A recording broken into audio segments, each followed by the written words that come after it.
All right, let's talk about one of the most important and probably most misunderstood jobs out there, the safety professional. Today, we're going to break down what it really takes to be great at this job, getting into the core principles that make everything tick. So let's just jump right in. When I say workplace safety, what's the first thing that pops into your head? A sign? A checklist? Maybe some bright yellow gear? Well, behind every single one of those things, there's a person making some incredibly complex decisions. So what does it really take to do that job? The first thing we've got to do is just ditch that old stereotype. The person walking around with a clipboard just checking boxes. The reality? It's way more complex and demands a skill set that is just incredibly broad and diverse. So let's get into our first section and really deconstruct this role. What actually defines a modern safety professional? This quote from our source material absolutely nails it. The author points out that trying to find one single book for this job is basically impossible, and that's because the role pulls from so many different, complex fields. That diversity is the job, and it's why a safety pro has to wear so many different hats, which we're about to see. So let's be super clear. This is a formal, certified profession. At its heart, it's all about applying deep knowledge from science, engineering, and management to a simple three-step process. You find the hazards, you evaluate just how bad they are, and then you figure out how to control them. And this is a fantastic way to think about it, all the different hats they wear. A safety pro has to be a detective, right? Investigating what went wrong. A scientist, understanding the hazards themselves. A lawyer, navigating all the rules. And an engineer, designing solutions that actually work. Let's break down what that really looks like in practice. First up, the lawyer hat. Before you can even think about a physical risk, you have to be a master of the legal and regulatory world that governs the workplace. This is the absolute, non-negotiable foundation of everything. And this is where you see just how deep that legal expertise has to go. It's not about knowing one law. We're talking about mastering the massive Occupational Safety and Health Act, OSHA, understanding really broad ideas like the General Duty Clause, which is a catch-all for hazards that aren't spelled out anywhere else. And on top of that, they have to be experts in super meticulous record keeping, tracking things like TCIR and DART rates, which are basically report cards for how often incidents happen. It's this incredibly complex legal web, and they have to know every single strand.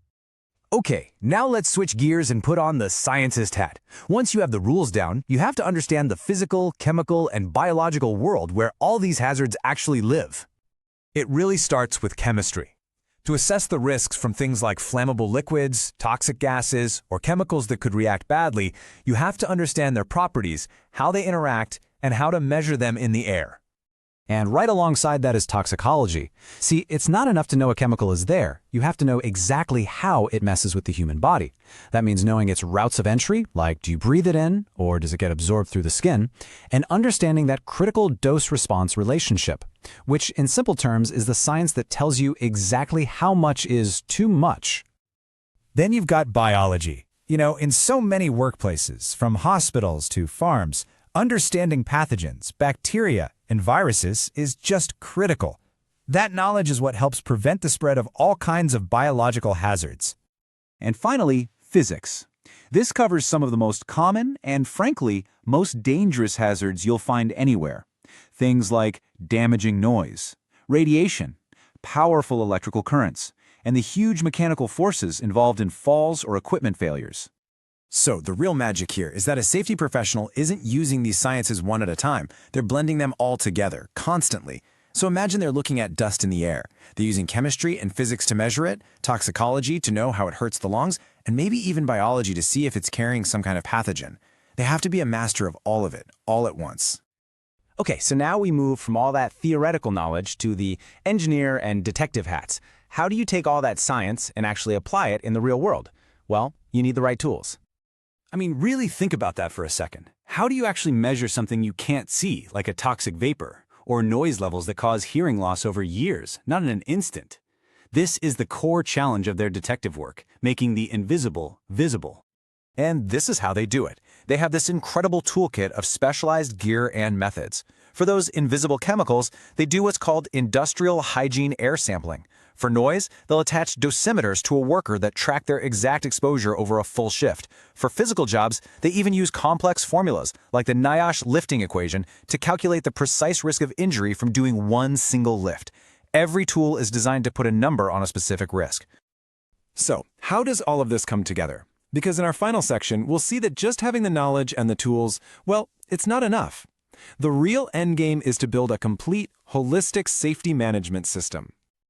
This might be one of the toughest questions a safety professional ever has to answer, because you can never get risk down to zero, right? So how do you decide what level of risk is okay? It can't just be a gut feeling, it has to be a structured, logical process. And that's where a tool like a risk matrix is absolutely clutch. It's a really smart way to systematically prioritize where you put your energy. Just look at the axes. You assess both the probability or likelihood of something bad happening and the severity or how bad it would be if it did. This lets you focus all your effort on those high-risk items up in the top right, instead of getting bogged down by things that are both unlikely and not very severe. So, the system is built, the risks are prioritized, you're done, right? Nope, not even close. The best safety programs, the best safety cultures, are built on this idea of constant, continuous improvement. So, how do you actually do that? Well, they use proven models like the Deming cycle, which most people just call plan, do, check, act. It's this beautiful, simple loop that never stops. You plan a change. You do it, maybe on a small scale. You check the results to see if it actually made things better. And then you act. You either roll out that improvement everywhere or you go back to the drawing board. It's a powerful engine for getting better all the time. And a huge part of that check step is making sure you're measuring the right things. For decades, safety was measured with lagging indicators, which basically means you waited for something bad to happen, like an injury, and then counted it. It's totally reactive. The modern approach is all about leading indicators. These are proactive, forward-looking measures, like tracking how many people go to safety trainings or how many potential hazards get reported before anyone gets hurt. It's a massive shift in thinking, from reacting to accidents to actively preventing them. So when you put it all together, you see that a safety professional is this incredible blend of lawyer, scientist, engineer, and detective, all wrapped up into a systems thinker. But the role is never static. Our workplaces are constantly changing with new technologies, a bigger focus on sustainability, and challenges we haven't even thought of yet. So the real question is, what's the next frontier?